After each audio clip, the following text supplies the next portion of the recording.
Olá pessoal, tudo bem? Meu nome é Pedro, estou aqui a convite do professor Cláudio para falar para vocês um pouquinho sobre limites e funções de várias variáveis. Se vocês lembrarem do cálculo 1, algumas funções eram complicadas a gente poder calcular o valor dela exatamente no ponto. Mas o que interessava para a gente não era isso, era a tendência que a função tinha quando se aproximava daquele ponto. Com isso a gente podia fazer a definição de derivada, definição de integração, de integral e assim por diante. Então hoje vamos estudar um pouquinho sobre os limites de funções, não de uma, mas de várias variáveis, ok? Bom, vamos nos restringir às funções de duas variáveis reais, ok? Por que duas variáveis reais, né? Por que a gente não faz logo para 3 ou 4? Vamos aprender com duas variáveis, como que a gente faz o procedimento, que para 3, 4 é a mesma coisa, você só aumenta o tamanho da função, o tamanho do trabalho, tá bem? Então vamos com calma, dar uma olhadinha como é que a gente estuda um pouquinho esses limites de funções de várias variáveis. Eu vou primeiro fazer uma definição intuitiva do limite, que eu acho que é o necessário para a gente. A gente entender um pouquinho o que significa o limite, tá? Então, suponha que você tem uma função f de a em r, de duas variáveis reais, né? O a é um subconjunto do R2, tá bom? Se essa função, o valor f de xy, se aproxima de um número real L, quando o xy, que está em A, para eu poder calcular a função, né, o domínio da função, se aproxima de um certo par a B, nós dizemos que L é o limite da função f de xy quando xy tende a B. Então, quer dizer, o que é o limite? É uma tendência. O que eu estou querendo saber é qual é a tendência que a minha função tem quando eu estou me aproximando no meu domínio de um certo valor AB, que pode estar no domínio ou não. Aí que está a situação. Né? Eu não sei se o par AB, onde eu estou me aproximando, está no domínio. Se tiver no domínio, eu vou lá e calculo a função nele. F de AB. Pronto, acabou, não tem que fazer nada. Mas se não está, qual é a tendência que a função tem quando eu me aproximo desse ponto? Certo? A notação que a gente vai usar é essa. Limite de f de xy, quando xy tende ao valor AB, é igual a L. L para nós, um número real. Mas pode acontecer também, como a gente já viu em cálculo 1, que às vezes o limite pode ser muito grande e tender a infinito, tender a menos infinito, e pode não existir também, né? Vamos ver um exemplo aqui, olha. Vamos pegar a função de duas variáveis, x² menos x² y, dividido por x menos y. É lógico que essa função só está definida para os valores onde esse denominador não se anula. Então x menos y não pode ser da zero, ou seja, x tem que ser diferente de y. Esse é o domínio da função. Qualquer outro ponto diferente desses pontos que estão aqui, x igual a y, qualquer ponto que eu pegue aqui em A, eu consigo calcular minha função. Mas se eu tiver esses dois pontos iguais, x e y, eu não consigo calcular a função, porque eu não posso dividir por zero. Bom, então aí está. É justamente aí que vem o problema para nós. Ó. Qual é a tendência que essa função tem quando o par xy se aproxima do ponto 1? Não dá para eu jogar 1 aqui e calcular, porque vai dar zero embaixo. Não interessa que em cima dá zero, não existe o zero dividido por zero. Ok? Então, qual é a tendência que a função? A função tem que tendência quando eu me aproximo de um ponto 1. Então, uma ideia para fazer isso seria fazer, por exemplo, uma tabela no começo, né? Olha, eu vou fazer o valor x se aproximar do 1, estou pegando valores maiores que 1, mas eu podia se aproximar de 1 por vários caminhos diferentes, né? E o y também está se aproximando do 1. E aqui eu estou calculando o valor da função nesses pontos. Então, em 1,5, 1,4 o valor da função, em 1,3, 1,2, em 1,1, 1,09. Vejam, eles têm que ser diferentes, senão eu não consigo calcular a função. E o que eu percebo é que quando eu vou me aproximando de 1, a minha função está diminuindo, 1,0, 1,001 e tal, chega se aproximando de quem? Do ponto 1. Então, olhando por essa tabela, eu posso afirmar que a tendência que essa função tem quando o par xy se aproxima do valor 1, os dois iguais a 1, é tender a um valor 1. Fica igual, em cima o que está embaixo. Ok? Então, a gente diz que o limite dessa função no ponto 1 vale 1. Tá? Bom, mas é lógico que a gente não pode calcular tudo assim, por tabela, olhando qual é a tendência. Nós temos que ter alguma operação matemática, alguma maneira matematicamente de verificar isso, de comprovar, de fazer essas contas. Nós vamos ver algumas técnicas nessa aula de hoje, tá bem? Então, primeiro, olha, eu vou dar uma definição que é a seguinte. Uma função é contínua no ponto x0, y0, sem só ser o limite da função quando xy tende a x0, y0, é o valor da função no x0, y0. Observa que eu coloquei aqui, a função é contínua no ponto x0, y0 pertencente a A, ou seja, ao domínio. Se o meu ponto não está no domínio da minha função, não faz nem sentido eu perguntar se ela é contínua ou não naquele ponto. Eu só posso perguntar se ela é contínua ou não no ponto do domínio. Então, para ela ser contínua no ponto x0, y0, que pertence ao domínio, o limite da função, quando xy tende a x0, y0, dá a função calculada no ponto. Né? A função f é chamada contínua, simplesmente contínua, se for contínua em todos os pontos do seu domínio. Aqui ela é contínua no ponto x0, y0. Se ela é contínua para todo mundo que está em A, eu digo que ela é uma função contínua. Exemplos de funções contínuas, olha. Função polinomial. A expressão é dada por um polinômio em duas variáveis. Tá certo? Então, pedaços de x elevado a n vezes y elevado a p, multiplicado por números reais, e vai somando isso, olha. Combinação linear desses elementos dessa forma. Isso é uma função polinomial. Um outro exemplo de função contínua. Você pega uma função real, que a gente conhece, por exemplo, cosseno, raiz quadrada, e define aqui dentro uma função de duas variáveis que seja contínua. No caso aqui é um polinômio, aqui também é um polinômio, x vezes y.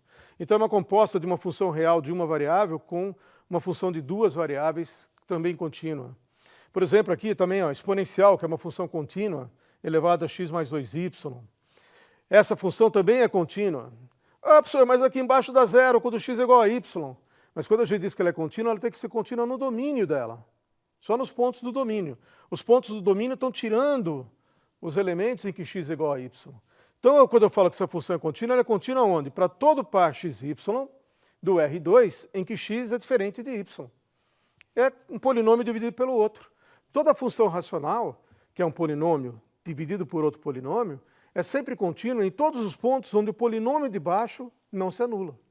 Ok? Então, isso também é uma função contínua. Bom, nós não vamos usar a definição para provar que uma função é contínua. Nós vamos usar que uma função é contínua para poder calcular alguns limites iniciais. Por exemplo, vamos calcular o limite desse polinômio quando o xy tende a 1, 2.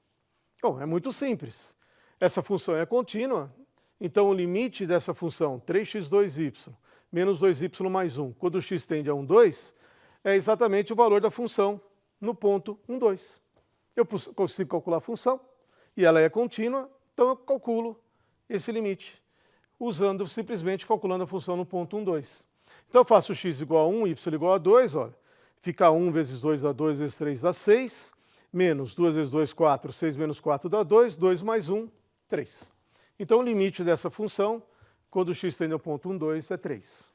Um outro exemplo, olha. Limite dessa função quando eu tendo a 1, 0. Olha, 1, 0 não está dando zero embaixo. Então ele é um ponto que está no domínio da função. É um polinômio sobre outro, função contínua. Então, como essa função é contínua, esse limite é o valor da função no ponto 1, 0. Então eu faço x igual a 1 e y igual a 0. Ó. 2, o y é 0, morreu aqui, então fica 2 mais 2 dá 4 em cima. 1 menos 0 aqui embaixo dá 1. 4 dividido por 1 dá 4.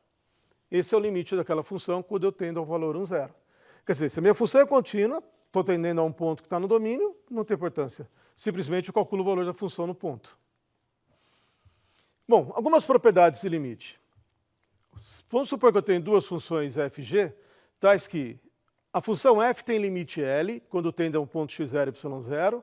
A função g tem limite k, quando tende ao mesmo ponto x0, y0. Ok? Então nós temos as seguintes propriedades, olha. Os dois limites existem e são números reais, L e k, né? Limite da função f mais a função g, quando x e y tende a x0, y0, é o limite de f mais o limite da g. A gente costuma falar assim, limite da soma é a soma dos limites. Isso é verdade, desde que os dois limites existam. Então, os dois limites têm que existir e serem finitos, então o limite da soma é a soma dos limites. É isso que está falando essa primeira propriedade. Okay? Segunda propriedade, limite do produto, ó, de f por g quando xy tende a x0, y0. É o produto dos limites. A mesma coisa, limite do produto é o produto dos limites. Se os limites existirem e forem reais, sim, o limite do produto é o produto dos limites. Também vale para o quociente. Se o K, que é o limite da G, não for zero, o limite de F dividido por G, quando xy tende a x0, y0, dá o limite da F dividido pelo limite da G. Ok? Veja, atenção, hein? O K tem que ser diferente de zero, senão eu não consigo fazer isso. Das propriedades acima que nós vimos, a gente já pode afirmar direto que a soma e produto de funções contínuas também é uma função contínua. O quociente de funções contínuas será também uma função contínua nos pontos onde a função do denominador, a função que está embaixo, não for igual a zero, não se anula. Então ela será também uma função contínua. Então soma, produto e quociente de funções contínuas são funções contínuas. Ok? Proposição. Essa aqui é interessante, que tem a ver com aquela história do cosseno que eu dei o exemplo lá na frente para vocês. Olha. Suponha que você tenha h de i em r, uma função de uma única variável real, onde i é o intervalo da reta. G de a em r, uma função de duas variáveis reais, onde a é um subconjunto do R2. Se a função g for contínua no ponto x0 e y0, que pertence a A, e a função h de t, a função h, for contínua nesse valor g de x0 e y0, lembra? A função g cai em R. Vamos supor que o valor, a imagem que está caindo dentro do intervalo i, que é o domínio da h. Então eu posso calcular h no resultado que deu a função g, é um número real. Então, se a minha função h for contínua nesse número real, então a composta h de g, h bola g, vai ser contínua em x0 e y0. É estranho, né? Lá, exemplo. Ó. Vamos pegar a função cosseno de x mais 2y. E ela é contínua em todo o R2. Por que ela é uma função contínua em todo o R2? Bom, por isso, ó, essa função f de xy, eu posso ver como ela é composta de duas funções. Eu pego a função h de t igual a cosseno t, como se isso aqui fosse o t, tá? Que é uma função contínua na reta, cosseno é contínuo em toda a reta, composta com a função g de xy igual a x mais 2y. Porque eu calculo cosseno de t. Quem que é o t? X mais 2y. Então é cosseno disso daqui, ó. É uma composta que eu estou calculando. Estou calculando o cosseno no valor dessa função que está aqui dentro. E essa função é contínua em R2, porque é um polinômio. Então cai naquele resultado anterior. Essa função é uma função contínua em todo o R2, para qualquer parte xy que você der. Okay? Por exemplo, então o limite de cosseno de x mais 2y, quando xy tende a 0, π sobre 4, basta pôr x igual a 0 e o y igual a π sobre 4. Vai dar cosseno em π sobre 2, que é 0. Bem? Bom, se f não for contínuo em x0 e y0, como podemos calcular o limite de f quando xy tende a x0 e y0? Esse é o problema, né, que eu falei lá no começo. Se eu consigo calcular o valor da minha função, eu posso substituir o valor da função. E se ela for contínua, melhor ainda. Ela dá exatamente o valor do limite quando xy tende naquele ponto. Agora, e se ela não for contínua? Se o ponto x0 e y0, por exemplo, não está nem no domínio, não sei calcular a função, como é que a gente faz para calcular? Nós vamos ver uma pequena técnica hoje, bem simples, umas duas técnicas bem simples para fazer isso. Então, por exemplo, ó, aquela função inicial, né? Lembram que a gente pôs a tabela e falou que o limite disso daqui, quando o xy ia 1, dava 1? Notem que eu posso, em cima, colocar o x² em evidência. Ó. Colocando o x² em evidência, fica x² que multiplica x menos y sobre x menos y. Aplica a distributiva aqui, ó, x ao cubo menos x2y. E eu posso cortar esse cara com esse. Cancelar esse pedaço com esse, eliminando a parte que está dando problema aqui embaixo. Porque quando eu tento pôr o valor 1, está dando 0 embaixo. Embaixo não pode dar 0. Então eu cancelo esse pedaço com esse pedaço. Isso fica igual ao limite da função x² quando xy tende a 1. As funções são iguais? Não. A função que eu tenho é essa e a função x² é outra função. Mas elas têm o mesmo comportamento próximo ao ponto 1. Quem diz isso é a possibilidade de eu fazer esse cancelamento. Por que elas não são iguais? Porque essa função eu posso calcular no ponto 1, essa eu não posso. Então o domínio delas já são diferentes. Então, exceto esse ponto, ou os pontos em que x é igual a y, as duas funções coincidem. Só não coincidem exatamente nessa reta x igual a y. Então elas têm o mesmo comportamento quando você chega perto de x igual a y. E o limite não me interessa o valor da função no ponto, mas sim o comportamento que ela tem próximo daquele ponto. Bom, como é que eu calculo isso daqui? A função contínua eu faço x igual a 1 dá 1, que era o valor que a gente tinha visto pela tabela. Tá? Um outro exemplo, por exemplo, calcule o limite de x² menos y² sobre x menos y quando xy tende a 2, 2. Ó. Veja, ó, x menos y de novo, se eu ponho 2 e 2, aqui dá 0. Não dá para mim calcular direto. Mas eu lembro aqui em cima que isso aqui parece quadrado de um menos o quadrado do outro, né? Então dá para fatorar isso daqui como sendo x menos y que multiplica x mais y. Né? A soma vezes a diferença dá o quadrado do primeiro menos o quadrado do segundo. E de novo eu tenho esse fator aqui comum, que é justamente o fator que está zerando embaixo, que eu posso cancelar. Então essa função e essa função que sobrou aqui, a função x mais y, elas não são iguais, mas elas têm o mesmo comportamento sempre que você estiver próximo de pontos do tipo x igual a y. Bom, e aqui eu posso calcular, né? Põe 2 e 2 dá 4, isso aqui é uma função contínua. Então, quando a minha função não é contínua, a ideia é, por um procedimento matemático, eu troco minha função por uma outra função que seja contínua e que tenha o mesmo comportamento que aquela próximo do ponto que eu estou querendo calcular e calculo o valor da outra função contínua. Bem? Bom, e o limite dessa função? 2 sobre x2 mais y2 quando xy tende a 0, 0. Não dá para me pôr 0 aqui embaixo. Não tem nada para cancelar lá em cima. Bom, vamos fazer uma outra técnica, que seria a seguinte, olha. Eu vou chamar de h esse x2 mais y2. Perceba que quando o xy se aproxima de 0, 0, o h está se aproximando de quem? Do 0. E pela direita, ou seja, por valores positivos, porque x2 mais y2 é sempre positivo. Então, se eu substituir aqui, olha, esse limite que eu tinha pode ser escrito como limite de 2 sobre h, quando o h vai para 0 pela direita. Eu transformei minha função, que era de duas variáveis, o meu limite de duas variáveis, num limite que tem uma única variável. Mas cuidado, não é sempre que eu posso fazer isso. Não pode ter sobrado nessa expressão minha nenhum x, nenhum y. Né? Tem que sumir tudo, tem que ficar tudo em função de quem? Na nova variável h. E a função 2 sobre h, quando h vai para 0 pela direita, a gente sabe que dá mais infinito. Então o limite dessa função, quando xy tende a 0, 0, ela vai para mais infinito. Ela é positiva sempre, e você vai fazendo embaixo ficar tendendo a 0, 2 dividido por um número muito próximo de 0 vai ficando muito grande. Então ela vai crescendo, crescendo. Se você olhar o gráfico dessa função, é como se fosse um pico, né, que ela vai circular, que ela vai estreitando próximo do 0 e vai subindo, tendendo ao infinito. No 0, 0 é como se fosse explodir, desce lá no infinito, mas não dá para calcular. A tendência é para mais infinito.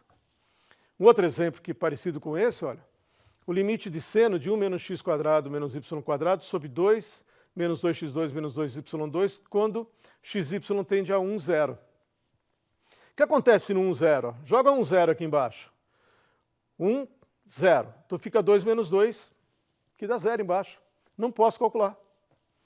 De novo, eu vou pegar toda essa expressão aqui e vou chamar ela de h. Quando o xy tende a 1, 0, esse h está indo para 0. Só que agora eu não sei se está indo pela direita ou pela esquerda. Isso aqui não é sempre positivo. Então está indo para 0. Então aquela função eu posso escrever assim, olha, seno dessa expressão. Embaixo eu não tenho 1 menos x2 menos y2, mas olha, se eu pôr esse 2 em evidência, eu vou ter 1 menos x2 menos y2, embaixo duas vezes 1 menos x2 menos y2. Ó. Aplica a distributiva 2 menos 2x2 menos 2y2. Esse daqui é o h, esse aqui é o h. Se eu substituir, desaparece toda a variável x, toda a variável y. Então isso aqui fica limite de seno de h sobre 2h quando h vai a 0. Bom, nós sabemos que o limite de seno de h sobre h quando h vai a 0 é 1, é o primeiro limite fundamental. E esse meio que aparece aqui, né, 1 sobre 2 é constante. Então esse limite é igual a meio. Ok? Então, gente, essa era a ideia para vocês terem essa aula mais para ter uma ideia de limite de funções de várias variáveis e umas duas técnicas mais simples para vocês poderem calcular esses limites, ok? Bons estudos e obrigado. Gente.